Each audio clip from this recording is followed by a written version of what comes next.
All set. All right, we're live and we're recording. We'll stand for the pledge.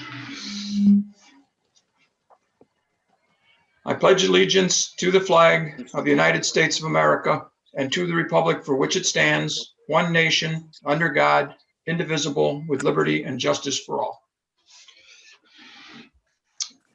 Thank you. Welcome to our February 18th board meeting. Can I get a motion to approve the village board meeting minutes from February 4th, 2021? Moved. Second. All right, we got a motion and a second. All in favor? Aye. Aye. Opposed? Carried. We have no citizens' comments, so our next thing on the agenda is Joe Mastriani, engineer, regarding annexation of some property on Route 31 going out of the village to the east. Joe, you're on the stage right now. Go ahead. Okay, thank you. There's three pieces of property right next to the chiropractic office, and they're bordering on the village. Did everybody get the forms I sent? Yep. Okay. So there's three parcels there. And we originally, my client, Jose Perez, was not able to come to the meeting tonight, but I'm representing him. He purchased these properties, and originally they were looking to re-subdivide them and then turn them into two complying lots in the town of Lysander. Okay. In so doing, he would have to do septic systems on them. And we did try to do that, but with the results of the perk test and the deep hole test, the systems were going to be mound systems because of groundwater in the area there. And it was going to drastically reduce down the size of the system, which therefore reduces down the size of the house that can be there, number of bedrooms, things like that.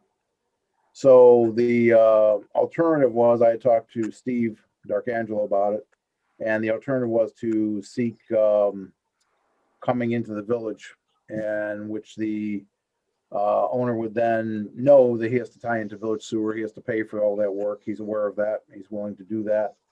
And then we would come up with, re-subdivide at that time, two lots that looked like that, basically. And they would be in compliance as far as front yard and everything else, the width and all that stuff. And then he could build, 3-bedroom houses there and things like that. So I sent Bruce a letter back in November, asking for consideration to do this. And it has kind of moved along that we are now in front of you discussing this project. Any questions? Have you talked with the town of Lysander? They know about it, but everybody agreed the first thing would be to talk to Baldwinsville, and then depending how this went, there would have to be a joint session between the board. We did that for where the chiropractic office is and Festa Fairway, all the residences behind that. We did that back, I think, in 2003, because that was all Lysanders, and then we pulled that together and got that as a joint meeting and everything. So this is sort of like a similar exercise on a smaller scale. They didn't really have a problem. I talked to the town engineer and Karen Rice and everything, and they were, yeah, that's probably the way you should probably go. So that's what we're pursuing now. Do you think there's any possibility the adjoining two landowners would want to come in as well? Adjacent lots going up? Yeah. We could check that out. That hasn't been. Rob's sake, I'm just curious if they have been discussions about it. No, there haven't been anything. No. It would be. Oh, there's a water main that goes through there. Goes diagonal across the 3 lots. Yeah, so it would still come across. That's another reason we had trouble with the septic system location, everything, to stay out of the easement and all that. So you build over that, or? No, we would miss it. I mean, we'd be going through the lots, but we would avoid it. We wouldn't be building on top of it. It is an active main, from my understanding, from Steve. On the map that we're looking at, It's a trunk line. where does that run on this map that we're looking at? The big pig. On this here, it runs diagonal, almost cutting, from corner to corner. Okay. Right. Yeah, I think it would be good to approach those two houses that are there, because it would be certainly cost prohibitive maybe for them to do it on their own later, now that it's adjacent to a village property. Mhm. But to know that you're going to do it, And maybe tie them in. it might be good for them to want to get in the village. And I don't think it's something that we can initiate. I think it has to come from you or from the town or. Yep. Whatever. All right. Anybody got questions for Joe? This is just going to be 2 houses? Yes. Yep. I know one time somebody was talking about putting a business there. No, I heard about that. No, this is just 2 residences. So maybe a question just for the group, because I don't remember. Is there a sidewalk in front of the chiropractic facility? Front of one building, but not the other. So One Yeah, there west is of the a, street where the is. chiropractors is now, there is a sidewalk, but not where they used to be. So the health facility there next door? Right. Does not have There's a no sidewalk there. So does your plan, Joe, anticipate sidewalk to tie in? That wasn't addressed. I mean, if there is something there, we'd, be looking at doing that. That would be something we would entertain. I'm assuming you have to go in front of the planning board and they may demand it. No? Yeah. No planning board, Greg? I don't know that this would require planning board. I'll have to look at the section. It's a minor subdivision, so I don't think it's going to have to be Okay. looked at. Okay. Could I ask a quick question, Mr. Mayor? Yeah, go ahead. Do they know that do they know there's no sewer? Do you know there's no sewer main there? And that'll have to be run down East Genesee Street? There's a sewer main where Festa Fairway comes out and connects to Genesee.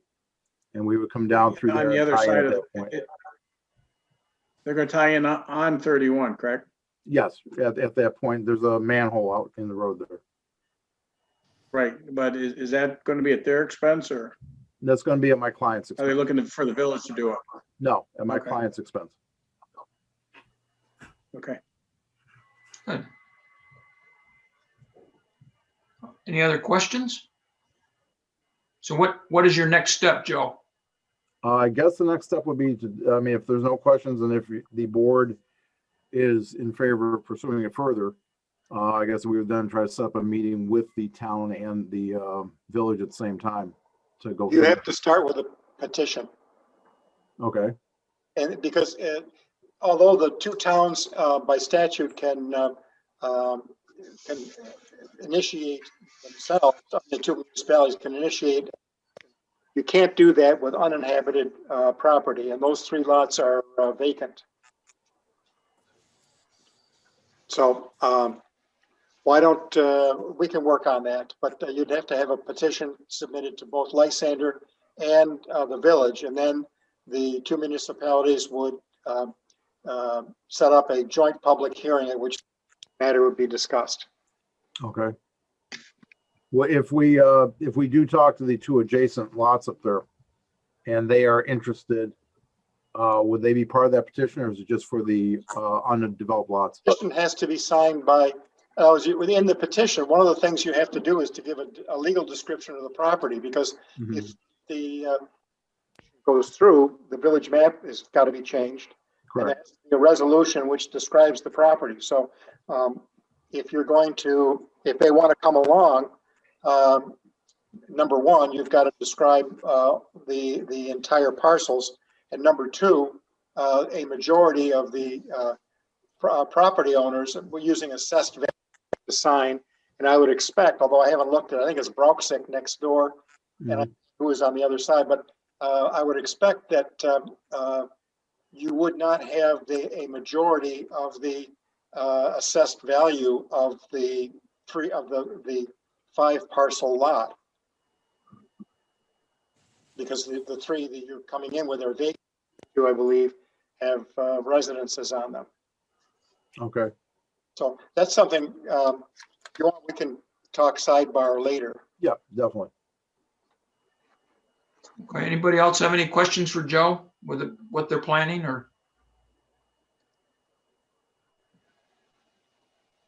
I guess we have no more questions, Joe. Okay, thank you. Good We'll luck. be in touch with you and then we'll go from there. Very good. Good to see you. Robert, Mr. Baldwin, what's the best way to reach you? My number is 477-0100. Okay, I'll give you a call probably beginning of the week and we can discuss this further. Okay, great. Okay, appreciate your time. Thank you very much. Okay, Joe, take care. Take Good care. luck. Thank you. Okay, we'll move on to trustees' comments. We'll start with Mark. Oh, what a surprise.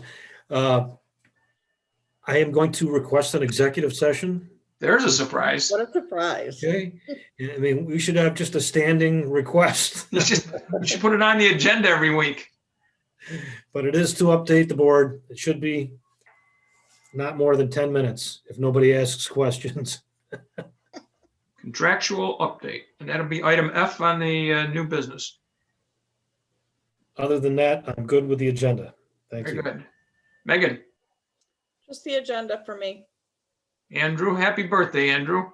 Thank you, and thank you for the signs and all that stuff. In case I forgot, there's signs all over my street. I don't know if we had a permit for that. Bob said I didn't need a permit, and Greg said I didn't, so. Uh-oh.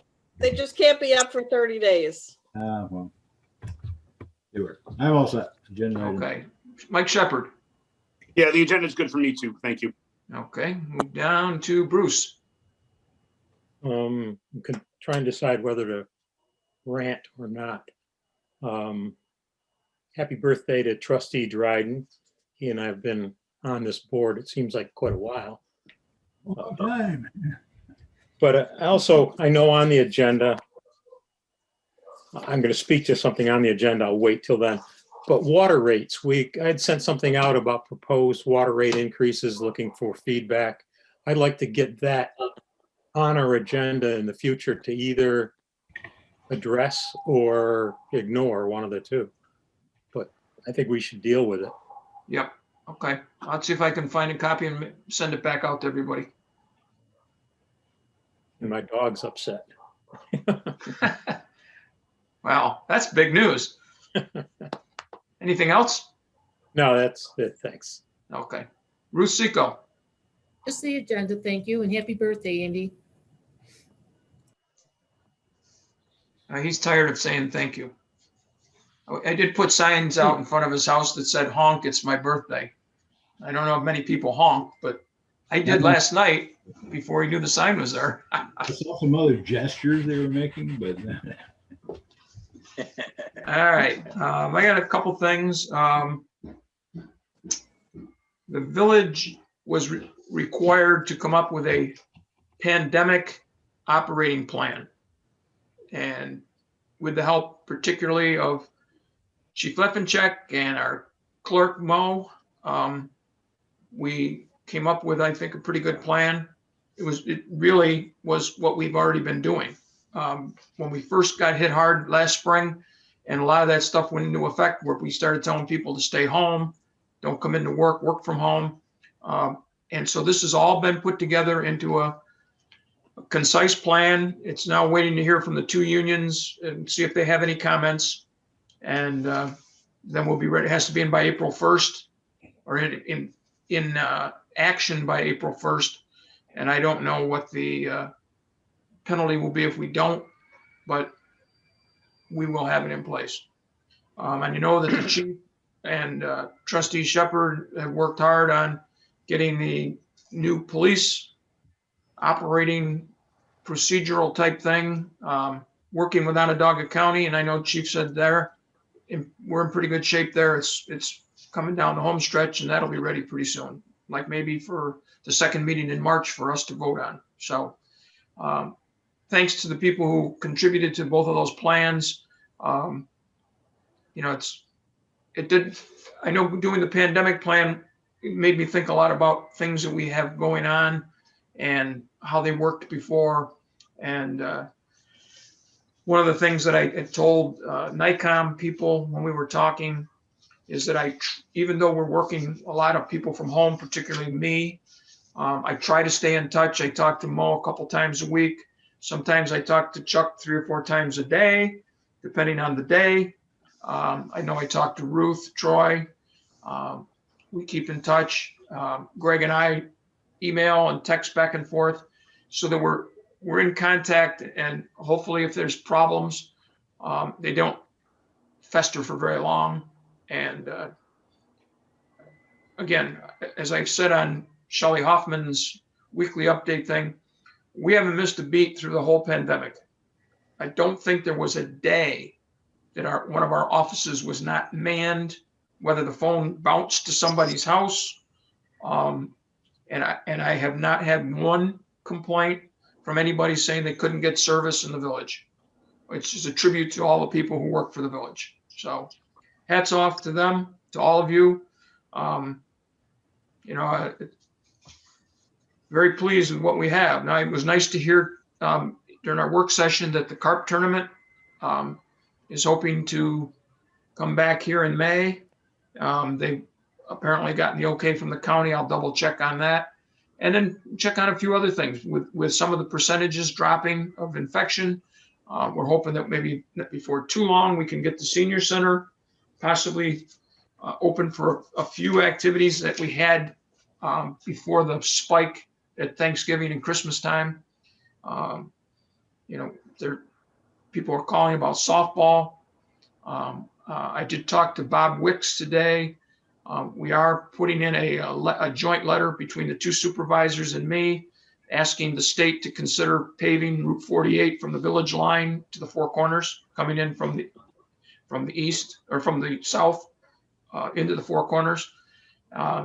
And while we were talking, he said he has a friend who's a boxing promoter, would love to have an amateur boxing show out on the island. I said, well, when we get the okay, I mean, your audience might be limited, but we'll try. And I know Chuck Chao, who's our promoter, is hoping that he can have some concerts out there, that things break, that he said, even if I have to put pods out, and I don't know if you've seen in some areas where they put something a little bit bigger than a hula hoop on the ground, and you and your date or whoever stay in that circle, and you can't be any closer to the people in the next circle, and so on. So people are looking ahead. That's a positive sign for me that they're interested. We did have a meeting the other day with some of the mayors and state legislators. The biggest conversation was about the state budget, and with the pandemic and the concerns about the upcoming or soon to be voted on stimulus package, which would benefit states and local municipalities. A lot of conversation about how that would affect us and trickle down. One of the big concerns from the state legislators is that there would be no population caps, so that the first time around, I think it was the CARES Act, you had to be 500,000 or more as a city to qualify. So that's New York City. There's no other city in New York State that qualified. They don't want that to happen. They're concerned with New York's history, and this is New York legislators who work in Albany, are concerned that the state, if the money goes to the state, that it won't all show up where it's supposed to show up. Also, that the state may see that Onondaga County gets $2 million, and then the state says, well, you got $2 million from the federal government, you're not getting the $2 million we were going to give you because you already got it, instead of the fact that they need like $50 million. And they definitely want it to go directly to municipalities. There is something built into the state budget that if they have to cut back for various reasons, school budgets are protected. Municipal budgets are not. So they're trying to work on getting that taken care of. There's now it was like big news, $500 million in infrastructure money for water infrastructure, except that according to NICOM and the state legislators, that's basically only for emergencies. They would love to see the water money become just like CHIPS money, so that if you wanted to upgrade your water plant and get new pumps, you're going to get $100,000 a year to put into your water infrastructure. So use it wisely. It's not that way right now. It's only emergencies. Big talk about adult use cannabis because of the projected revenue stream that the state sees. You know, surprise, surprise, that big money makes them think this would be a way to go. But there are some concerns with that. There are opt-outs. Like Onondaga County can say, we don't want to have any cannabis stores in our county. Or they could say we do. At our level, we have no say. We could not, as a board, vote no on cannabis stores. We have to do whatever the county chooses to do. They're trying to change that. They're also concerned that the only way any municipality makes money off the sale of cannabis is through sales tax. They'd like to see that changed so that if a municipality sticks its neck out and decides to have a cannabis store in their boundaries, that they would get money besides sales tax to encourage them to do that. Mark Olson, the mayor of Fayetteville, pointed out that a year ago they had a big project and only got 3 bids, and then the project fizzled because of the COVID. They put the same project out 2 weeks ago and got 14 bids. So the theory is people are hungry. They missed half the construction season last year, and people are hungry to get money and get their people working. So it's good news if we come up with any plans that we need to take care of. We have the parking lot at Village Hall was a part of our bond issue not too long ago. That's something that we need to take a look at this summer and see about maybe somebody coming in and taking care of that parking lot. Nice to know that there's people out there looking to bid, and we might get the price lower than what we normally would. Just trying to see if there was anything else. Bob Tackman, the mayor of East Syracuse, brought up a good point. He said one of the things that's happened in particularly the smaller municipalities is that money is so tight they can't afford to even put in for grants because, as most of you know, the way grants work is we pay for them, and then we get money back from the state in some year, this year, next year, whenever they decide to send the money back. And some municipalities, I know Jordan had said a couple years ago, Dick Platten had told me, we don't even put in for grants that are more than like $6,000 or $7,000 because we don't have the money anywhere to pay for them and then sit and wait for reimbursements. We would have no money to back up what we're trying to do otherwise. So that's an issue for some municipalities. It's not our issue right now, but we have to keep an eye on that. Just so you know, keep you up to date, Vicki Frylu, who had been in during our big public hearing on what to do with Paper Mill Island. She's very active, very excited about things in the village. She's leading a fight to get a community-supported Lights on the Bridge campaign, that somebody other than the village would raise the money. She would go through a 501c3. She's given me some pictures of different bridges several. She's from Louisville. Louisville has several bridges that are lit up and look quite festive. So we'll probably be hearing from her, be thinking about it. I know that we have a problem if you put lights up on top of the bridge, we don't have any way to get up there if we have to fix them. So we may have to look at something where we would have an arm sticking out from the bridge and pointing the lights up at the skeleton of the bridge type of thing. I know Andy was around when the bridge got lit before, so we can pick his brain a little bit. So just to give you a heads up, maybe hearing more from Vicki before too long. I don't think I have anything else. Oh, I did send out a request to the Chamber of Commerce, and Mary Ann sent out an email to all the businesses that she deals with, particularly restaurants. The question of whether or not the canal was going to open up for as long a season as normal. It looks like this guy has been very active in following up on it and has been told that probably they're going to go back to what they did last year, the season they had planned last year, which is longer. One of the things they would like to know is what is the impact on the various communities from the canal and from the locks and boats that stop there. So the question that went out to the businesses was, do the boaters impact your business, and could you give us an estimate of how much of an impact you think that they do? I think the restaurants, Kinney's, the hardware store, they probably all see people from the boats on a regular basis, and we'd like to be able to tell the state it has a significant impact on several of our businesses. So you may hear somebody talking about that around the community. Other than that, I think I'm done. Department heads, we'll start with our attorney, Bob. I'll stick with the agenda. Okay. Our code officer, Greg. Just want to let people, again, be aware that they're responsible for removing snow on the sidewalks, keeping those clear during the winter months. Also want to remind people that they're not allowed to push snow across the street or place it on other people's properties as well. So we've had some issues with that lately. Other than that, I'll stick with the agenda. Okay. Thank you. Village clerk, Mo. That we received the pilot from OCEDA today for, I believe, the Morgan Apartments for landings at Meadowood for $58,000.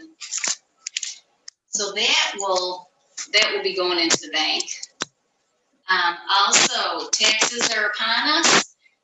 They should be in people's mailboxes on and around March 1st. Since Village Hall is still closed, we recommend you mailing in a check, or we do have a drop box outside our building. You can put it in there. We will mail you the other half if you want a receipt back. So just pay with the entire bill. And I believe we probably will be having, you can also pay by credit card, but not through our website. We will have a different site set up through the county. But I will follow up with that later on. That's another agenda item. Very good. Besides that, I'm all set. I'll stick to the agenda. Thanks, Mo. Treasurer, Anna. Yes, everyone should have received their January financials. Anyone that did not receive them email, they will be in your mailbox tomorrow morning. I just want to point out that hopefully you noticed that in the note, I mentioned that we received the other half of our infrastructure money, but it's not on this report because we just received it in February. I made a couple phone calls and they said it was late coming, but it would be here in time before our year closed out. So we do have it. And we also received the other half of our mortgage tax money, which is a little bit above what we had budgeted. That's line item A3005. If anybody wants to look at it, we did receive that in January also. So we've basically received all our funds that we were expecting from the county. We did get everything. Well, that reminds me, we were told the other day that if you recall, the state was holding back 20% of like CHIPS money and that type of thing, that they have worked it out where they're going to give back everything but 5% of that money. So we should be getting some more CHIPS money, which will come to about, I think about 15,000 or 12,000, something like that, which we would just soon have rather than somebody else. So will it be coming in our? Good question. I can check and see what I can find out. Okay. I'll ask the state. Are we getting 5% of the? Are we getting 95% of the 20%, or are we getting 15% of? That's what I'm wondering. Originally it was said that they were going to give us back all but 5% of what they kept, but it sounded the other day like all but 5% of what they took. Right. So we get 15% instead of 20. Right. As opposed to whatever 95% of 20% is. Right. I'll double check on that and see what I can find out. Okay. Anything else, Anna? No, that's it. Thank you. Okay. Senior Center, Ruth Troy. Just two things I want to make sure the folks are aware of. We have a senior fair in a bag event coming up on Friday, March 4th from 11 a.m. to 1 p.m. Just drive on up and we're going to have a bag full of resource materials, information, and giveaways from service providers and local merchants. And people have been bringing things in. So we're sort of gathering the things up now. So that's March 4th, 11 to 1. And then the Rotary is doing a St. Patrick's Day traditional Irish dinner for the seniors. It's a free dinner for the folks. So you do have to make a reservation for that by calling the senior center. That's also a takeaway, or they will deliver to you event. It's not inside the building, but you do need to make a reservation. It's on St. Patrick's Day, the 17th. The deadline is March 10th. So please call us so that we can make sure you get a reservation for that very generous gift from the Rotary. And that's it, unless anybody has any questions. Thank you. Okay, move on to Public Works. Chuck. Yep, well, as everyone knows, we're into the snow plowing. Pretty much been doing a lot of that this last month. One thing to remind people, if they can keep the garbage, they need to keep the garbage cans in out of the right of way. A lot of them leave them out.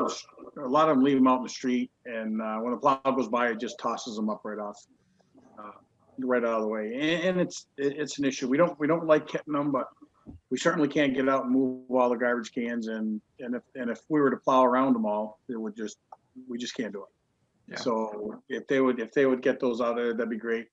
We finished our project over in the senior center. It took us forever, but we sent people over there this winter when we had time. But we have the painting project all done, the walls up, the doors up, and it was a good project. We got it done. Got their fans cleaned. that's a big issue over there. Took care of that, and it was a good time to do it because there's no people in there. And when we had people available, they went over and took care of that. The Donewell project is hopefully going to be starting next week, where we're going to redo 2 of the wells. So that facility will be pretty much shut down for 2 weeks, and Canton Street will be taking over the brunt of the water pumping. Other than that, unless there's questions, we'll stick to the budget, or stick to the agenda, excuse me. Well, we'd like you to stick to the budget too. Oh, Anna, make sure we do that. Anna liked that one. Yeah, I know. Yeah. Chuck, Mark Wilder, the Lane Company there, they will provide a report at the end of the well development. Yes, yep, yep. They do a nice job on it. We have the report from the last one. Actually, it was the same foreman that did, I think, our last couple, and they do a nice report at the end of it. Be interesting. They camera the well. Yep, they camera the well. They camera the screen before and after, and then give us a pumping rate. Okay, yeah, just so we should go back, and you might want to grab the last report and see about whether we're losing specific capacity there, because it does drop down over the years. Great, it does, yeah. We'll do that. Any other questions for Chuck? All right, we'll move on to our chief, Mike Lefenchuk. Thank you, Mayor. I just want to remind our residents that we do offer a house check program. If residents go away for any period of time, you can contact the police department and talk to one of our clerical people, and they'll take your information as to when you're going to be gone, and one of our officers will check your residence during that time period. I've noted that the usage of that is down tremendously this year. I'm assuming that's COVID related and people are staying home and not traveling to winter locales that they might normally go to during the winter time, whether it be Florida or Arizona or other places that they've chosen to stay local here just because they know what's happening. But if someone does go away, we do offer that service, and we'd encourage people to take advantage of that. And when you return, I'll actually send you a letter and let you know how many times our officers check the house during your absence. So it is a popular program with our residents, but we certainly understand the circumstances. But I did want to remind everyone that it is offered if someone does choose to go away. Other than that, Mayor, unless there's questions, I appreciate the opportunity. Any questions for the chief? just a general question, Chief, from just general interest. Would you say crime arrests are lower because of what the virus has done with people, keeping people home and that type of stuff? Has there been any indicator? No change? Just curious. Our number of arrests are definitely down. You know, a significant portion of our arrests are, you know, obviously they're not violent crime, fortunately. Larceny is one of our most, you know, common one, not serious, but more common one. That's down, especially, you know, not as many people out and about shoplifting and things. And then we'll also make a number of arrests dealing with people driving with suspended licenses, individuals that have had their license suspended more than 3 times or more than 10 times, either for failure to appear in court or failure to pay a fine for things that they've gotten a ticket for. And with less people on the roadway, you know, it's correlated into less traffic stops. Certainly when COVID started last year, I think every police agency was, you know, it issued an edict to their officers, not understanding and everyone being familiar, and even scientists understanding how the disease would be transmitted. You know, we limited our traffic stops to really those very serious offenses where aggressive driving could cause an accident. We've since come full circle and are doing our usual traffic enforcement. But I've noted, you know, with schools and the decrease in the students, and you know, even just on my trip to work in the morning from where I live, it takes about 7 minutes to get to the police department. You know, at 7:30, 8 o'clock in the morning, there's much less traffic than there was pre-COVID. So there's less vehicles on the roadway. And, you know, I think if you look across the state, the number of traffic stops and tickets and arrests are down wholeheartedly. Good. Yeah. Okay, that's what I was curious about. I kind of assume that, but you never know. Now, on the flip side of that, you know, there has not been a reduction of, you know, certain numbers of calls, like, you know, domestic incidents. And I've talked about, you know, mental health calls that we go on and those types of things. And, you know, those are things that we deal with on a regular basis. And those types of calls are very common for us and things that we deal with all the time. And, you know, as I mentioned to our police reform group, I think domestic disputes are one of those dirty little secret calls type things in the suburbs that people don't realize the number of those calls that police agencies respond to on a regular basis.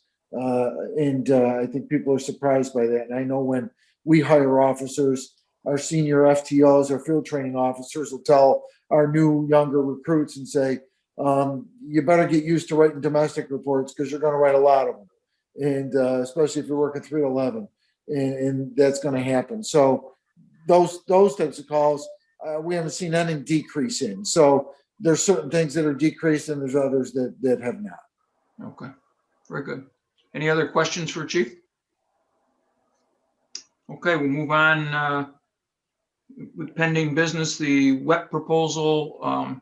We have some questions to get answered. You know, I think we're all in agreement that we're probably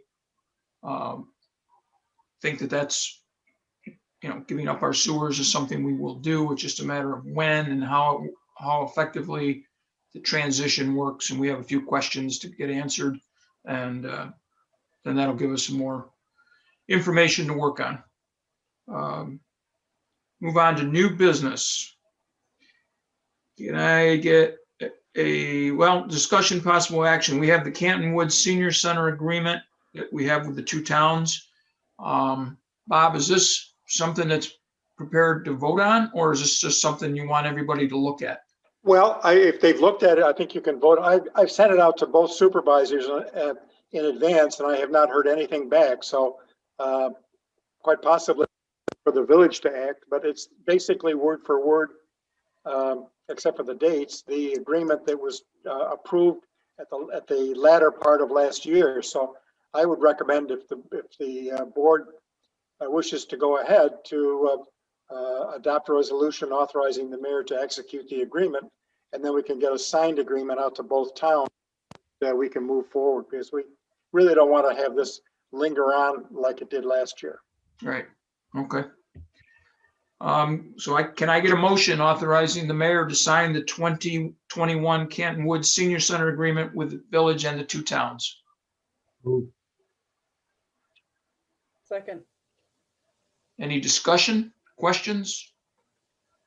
So it's basically the same thing we've approved not too long ago. And I'd like to make a comment if I could. okay, This comes up annually. Annually, I look at it with disdain.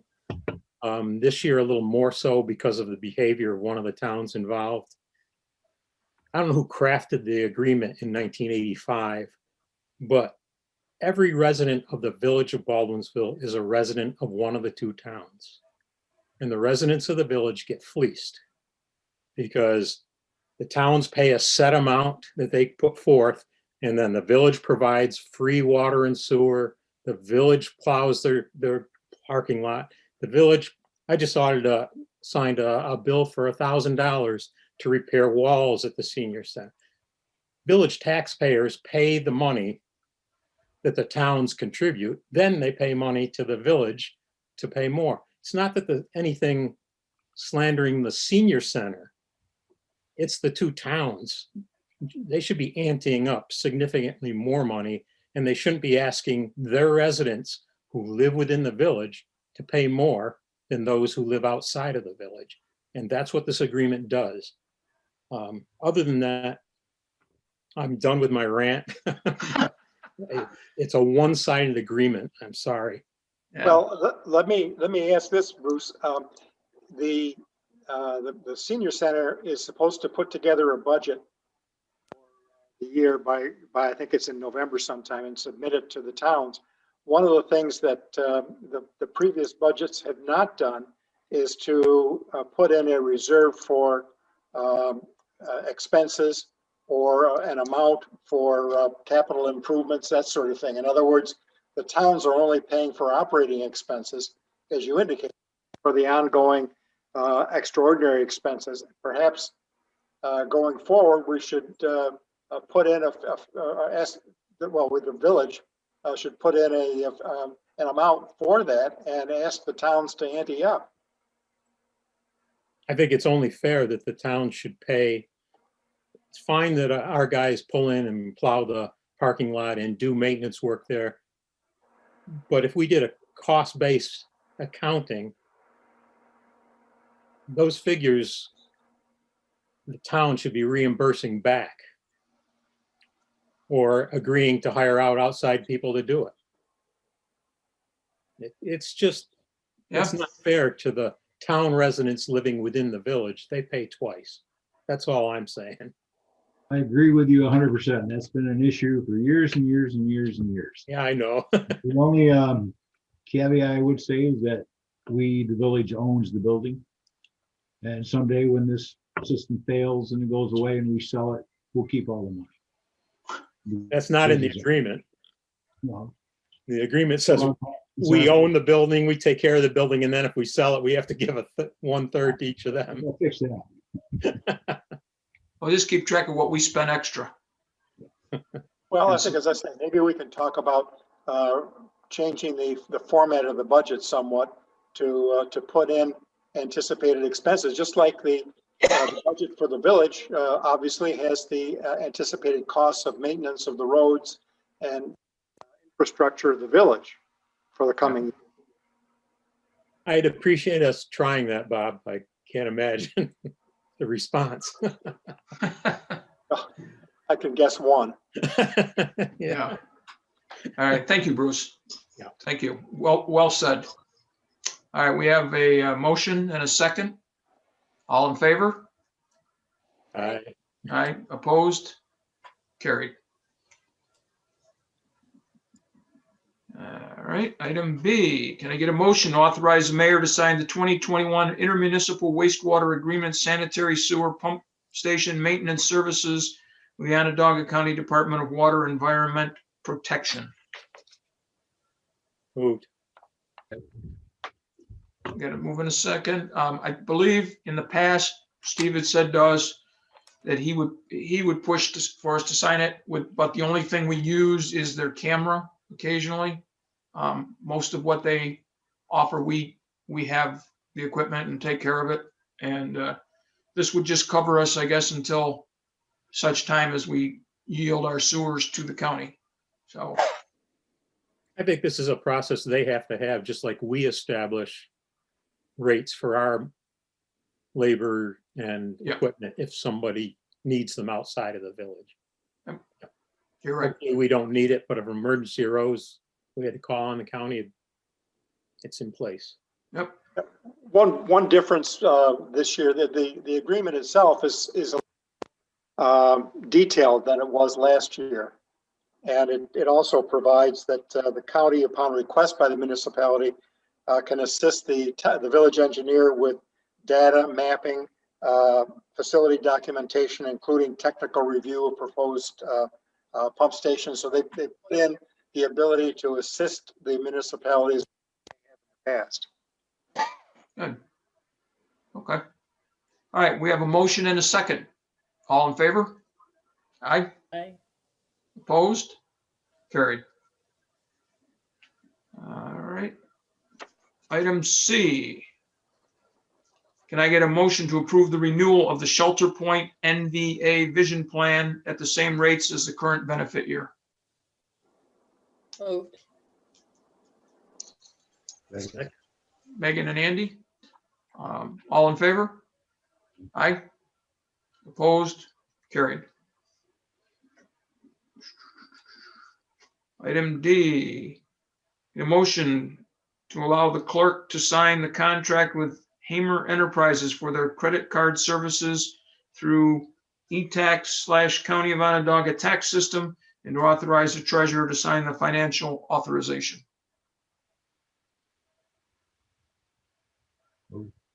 Andy and Mike Shepherd for second. Mo, is this what you were talking about as far as people that want to pay by credit card?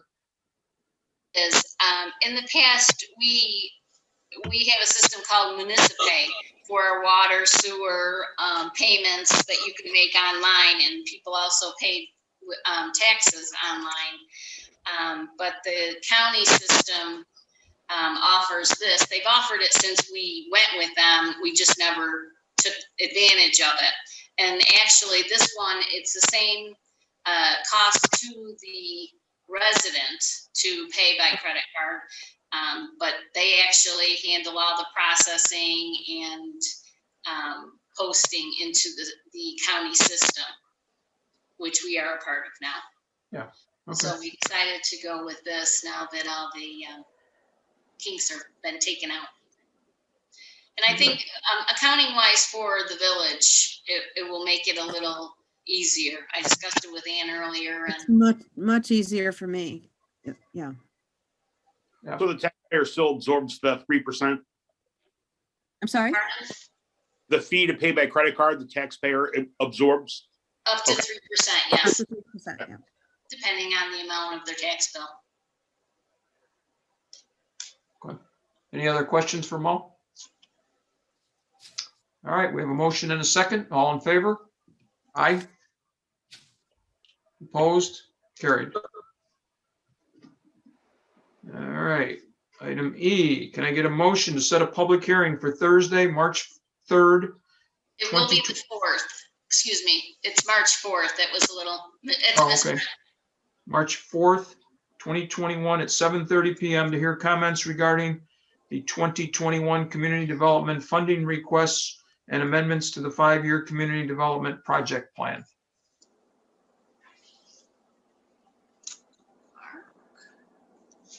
Second. All right, we have a motion and a second. Any discussion? All in favor? Aye. Aye. Opposed? Carried. Any other village business we need to address before we go to executive session? Seeing none, can I get a motion to move into executive session for an update on contractual negotiations? I see Ruth Seco and Mark Wilder. No action anticipated. Those of you who need to be around for the executive session, just hang on while I shut down the the recording and the live part of this, and we'll go into executive session. Everybody else, we'll see you March 4th. Thank you.